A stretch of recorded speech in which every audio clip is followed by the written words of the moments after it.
Hi, I'm Annie Botticelli, and this is the Storyteller Forecast for Gemini for September 2016. Go to my website, anniehelpsyou.com, see what's new on my blog. Also, if you're interested in hanging out with me at an amazing destination, doing a powerful spiritual retreat, you can see more of that and other goodies on my website. So what is going on in September? We've got eclipses, powerful times of change. We have Mercury retrograde, bringing back things from the past. We have the final clash between Neptune and Saturn. That's been going on for a little, about a year. And Jupiter's changing signs. So we'll talk about the big three elements that I consider the triad of transformation, which is the theme for the month for all signs. And first, though, I want to go into more specifics about what is coming up specifically for Gemini energy. So Gemini energy, all parts of the sign, early, middle, and late, will have strong energy in the fourth house.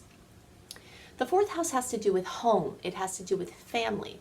And the solar eclipse is also going to be here. So we've got a major crowding of short-term and long-term energy here. We've got the sun, the new moon, the solar eclipse, Gemini or Venus, Mercury, Jupiter transiting North Node, all gathered in the third, or rather in the fourth house. Some of you late degree placements, so birthdays later in the sign, or if you're watching for your rising sign, like later in the degrees, like 20 to 29 or so, or even later than that, like even 24 to 29.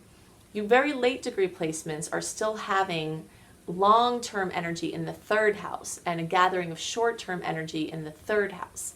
But a lot of this busy short-term energy is going to come that I'm about to describe in the fourth house, but some of the bigger themes are still kind of in the third house for you. And what I'm describing is coming.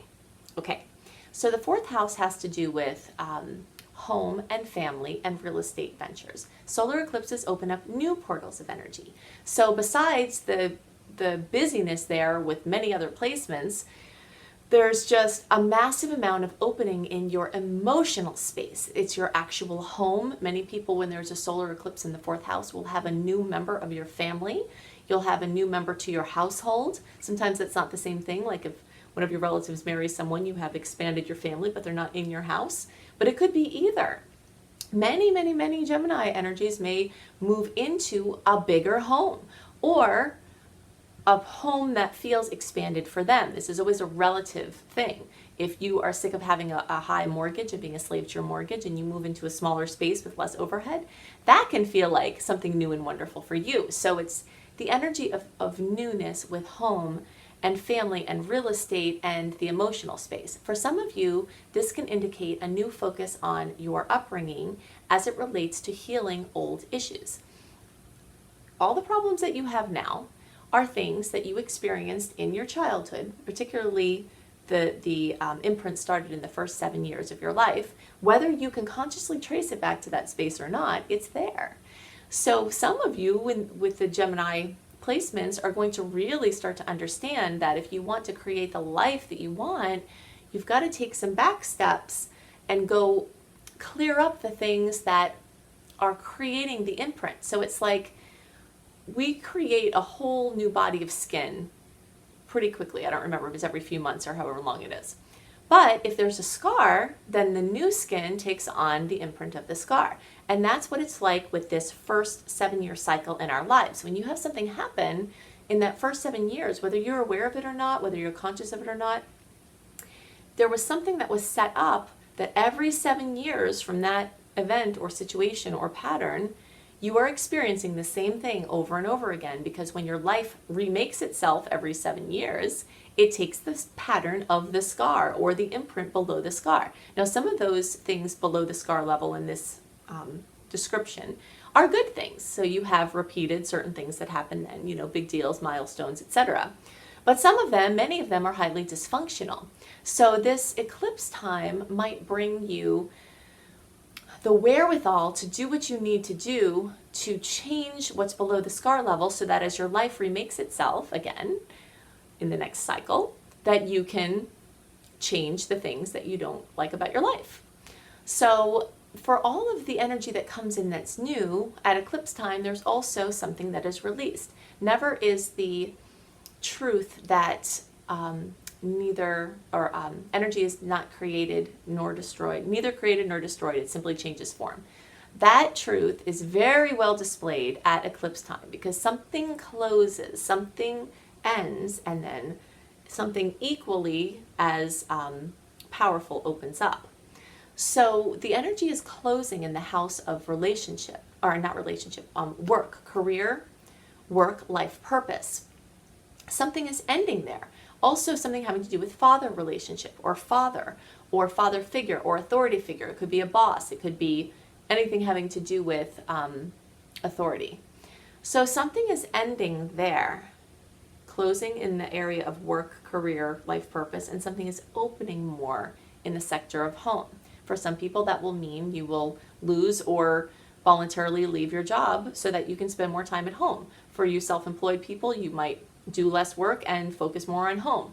Some of you may find out you're having a baby, and that might bring more focus to home away from work, etc. So that's where the energy is flowing specifically for Geminis.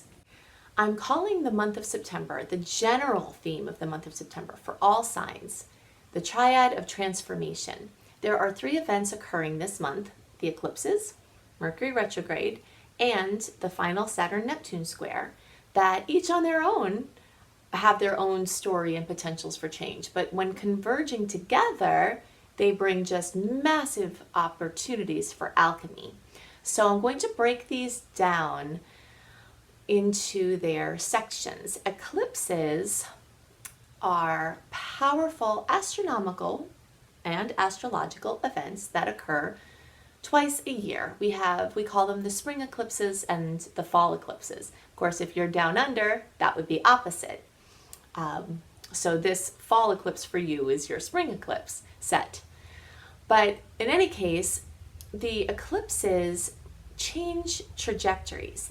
From the astrological standpoint, they change trajectories. So if you're hoping for or supposed to be doing something over here, but you're on this track, it jostles you sufficiently to move your trajectory.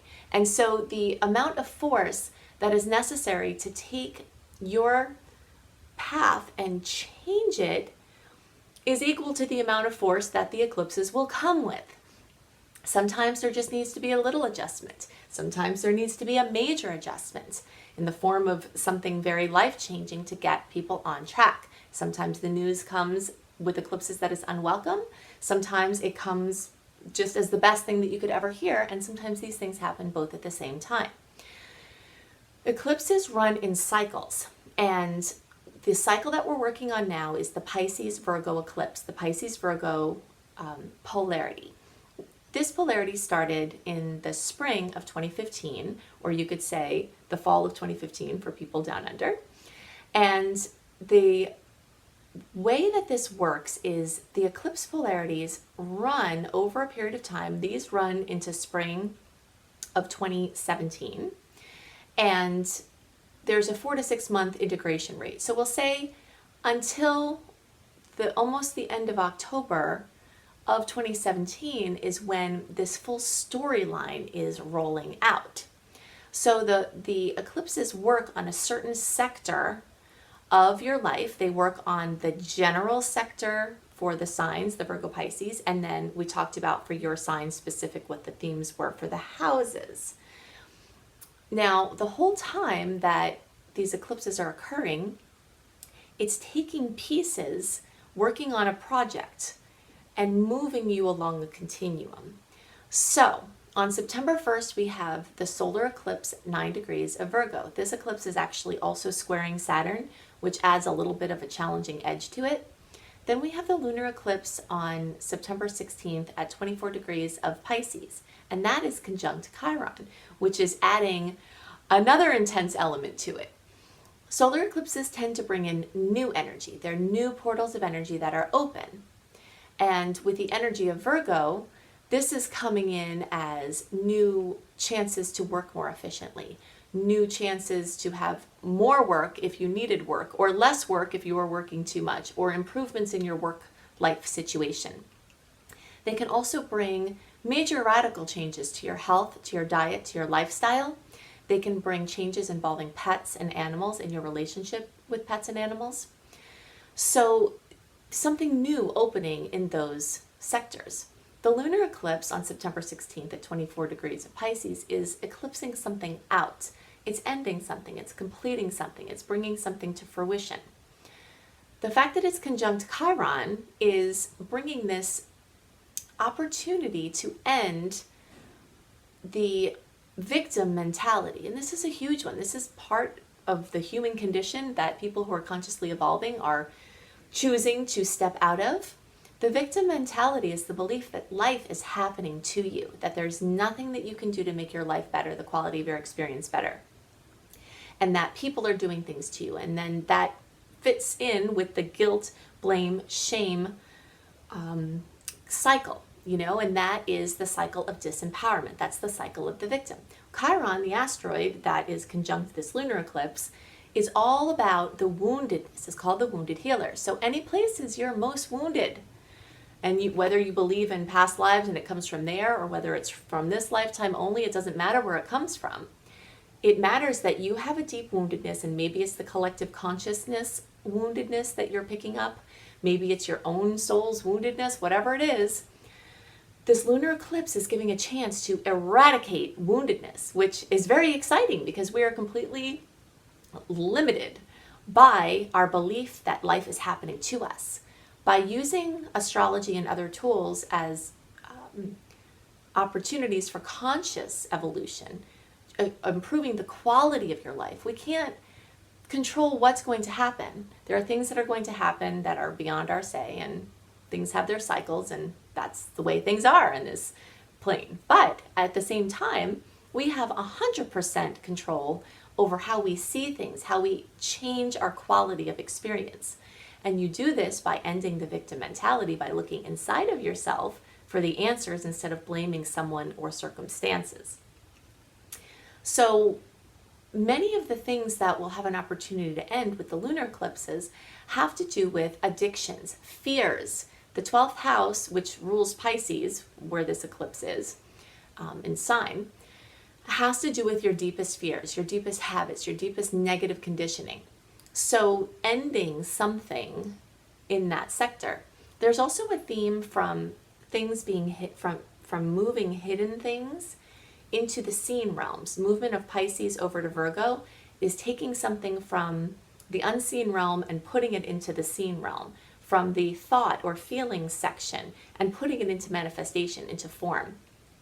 There's also a theme from formlessness, abstract thoughts and ideas, to form. So it's a major, major manifestation portal to take things from here and bring them out here. So while all of this is going on, you may notice that if you follow storylines that have happened since the beginning of 2015, you're in process. And this is not the end of the cycle. We're still in process. So while it might seem like there's a definitive end to certain things, certain other things will take well into 2017 to really, really move to their integration. But we're at another important point here of that continuum.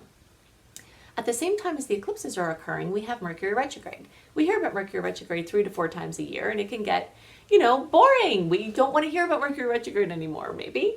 But the fact that it's happening during the eclipse season is very, very strongly bringing up this story of the earthworm. I always think of the earthworm when I think about Mercury retrograde, because the earthworm just goes over old ground, and that's the theme totem animal in Ted Andrews' animal deck. I love Ted Andrews' work. And he talks about the earthworm working old ground, and that's what I think of when I think of retrogrades. So when Mercury retrograde comes up, which that went retrograde August 30th through September 21st or 22nd, depending on your time zone. And then the shadow periods started about August 10th, and then stretch at the tail end until about October 7th. But once it's direct, every day that Mercury gets stronger, you'll feel it, and it's not until October 7th that it regains full strength, but it doesn't mean you can't take some action before then, because that's going to become an open window for taking action. This eclipse time of September is not the time to take action unless it is forced by the eclipses. If there's any way you can put off making your decisions, making your plans into the last week of September, at least if possible, then it's going to be a little bit easier for you. Because of the Mercury retrograde cycle, it lends itself to short-term arrangements. So let's say some news comes in from the eclipses and you have to do something different. You have to make an arrangement. Try to make those arrangements temporary. Something like a 6-month lease on a house, a 6-month contract, something month to month, or something that has some flexibility in what you're agreeing to, because the Mercury aspect of it tells us that some aspects of what's coming in may have a shorter shelf life and may still be in process. So you can see more about Mercury retrograde, the do's, the don'ts, and such by looking for my Mercury retrograde video. If you search for Annie Botticelli and put in Mercury retrograde, then you can find that there. So the third aspect of this triad of transformation is the final square between Saturn and Neptune. Saturn is the bringer of form, and Neptune is the ruler of Pisces, which is this unseen, hidden realm. So there's a big theme, and you're hearing it come in through the eclipses, you're hearing it come in through the Saturn-Neptune, of form versus formlessness, of, the things that you can see and the things that you can't see. And for many people who are doing spiritual work, you can't see a lot of those things. They're not as tangible. But to those of us that dwell in those realms, they're just as real as the things that you can see in front of you. I always think of the idea of cell phones. Nobody ever questions, looking at a cell phone and you're calling someone across the world. You can't see how that's going on. You can't see the cell phone beaming up to the satellite, and whatever else that goes on there. You can't see it, but you trust that it's happening because you see that it's happening. And there are many, many, many, many things that we can't see that are real, that are totally real. And the journey of humanity into these lesser seen realms is part of this clash between Saturn and Neptune. It's telling the story of the battle of the seen and the unseen, the form, the formlessness. So we started this square cycle November 2015. We had the second run in June of 2016, and now this is the final theme. So again, there could be a theme running here of creating a bridge. In my mind, neither one is right. The form and the formlessness, neither is right. They both are real and they both are valid. And so it's up to us to transcend. And we can transcend by building a bridge between the worlds, a bridge between the answers, leaving room for all of it to be right and finding the ways where we can use all of it for our full multi-dimensional highest expression in this lifetime. So those are the three things that are going on.